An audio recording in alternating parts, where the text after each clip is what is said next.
Hello, this is Kurt Heise again, recounting some of my China adventures.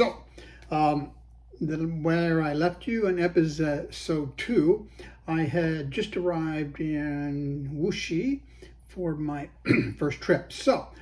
I want to talk to you a little bit about some other things. And that is on my first trip to Wuxi after visiting with Wendy.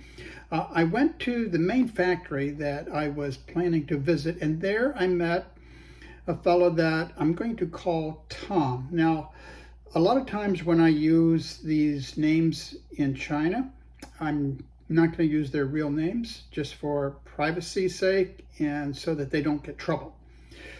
Because as we all may be aware, that can create some issues and some problems if we do that. I went to a factory because I was interested in a spiral tube machine, and while I was there, I met Tom. Now, Tom, interestingly enough, owned a pretty new factory making a spiral tube machine, which was what I was interested in, and I spent about a week there. Learning to know his factory, learning to know his family, found out that he was a Christian family. And his grandparents have been Christians and parents, and they've been involved in the church a lot, even with all the pressure. His grandfather had built a church, and during the Cultural Revolution that had been demolished, but nevertheless, they as a family had kept faith.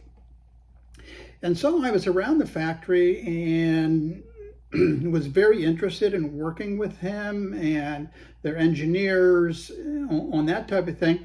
And they had a translator there, Jasmine, and her English was, well, she had graduated from college with English, but hasn't really used it a lot. And so her English was halting, and we were able to communicate a little bit.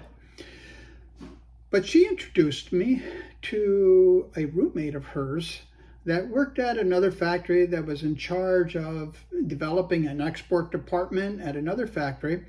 And that person's name was Ivy. And there's going to be a lot more for me to say about Ivy. And some of you actually may have met Ivy before.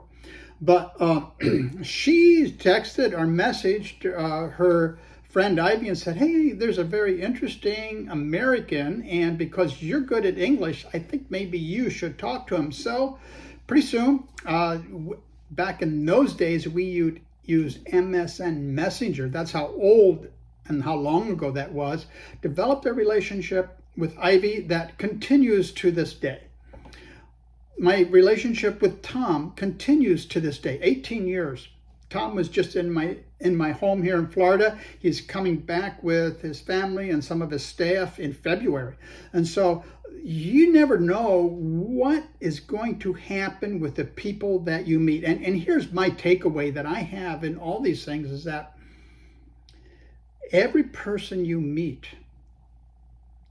is just the beginning of what could possibly be a long-term relationship. Now, in those days, the place that I landed was always Beijing. And why? Because I had friends there that worked for 2 years there in the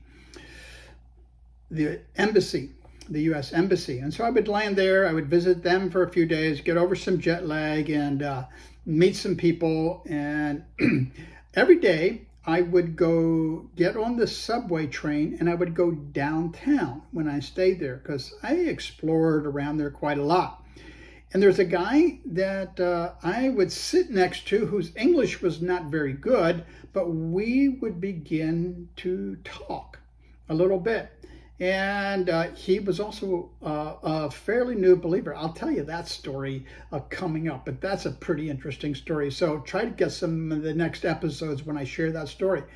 That guy, we would, after my visit, about once a year or once every 6 months, on MSN Messenger again, we would just say hi and how you doing? And the interesting story is about 4 or 5 years later, he said, "Hey, Kurt, I'm leaving Beijing. I'm going back to my hometown, and I'm thinking about opening an English school."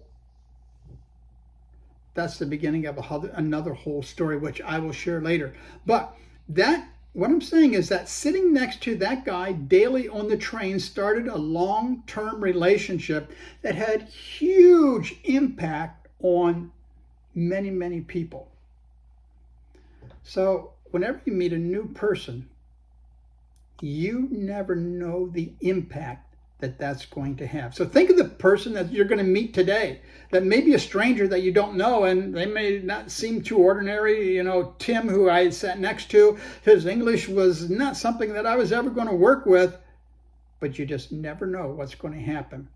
So value the relationships that you meet each day. Take care. Catch the next episode.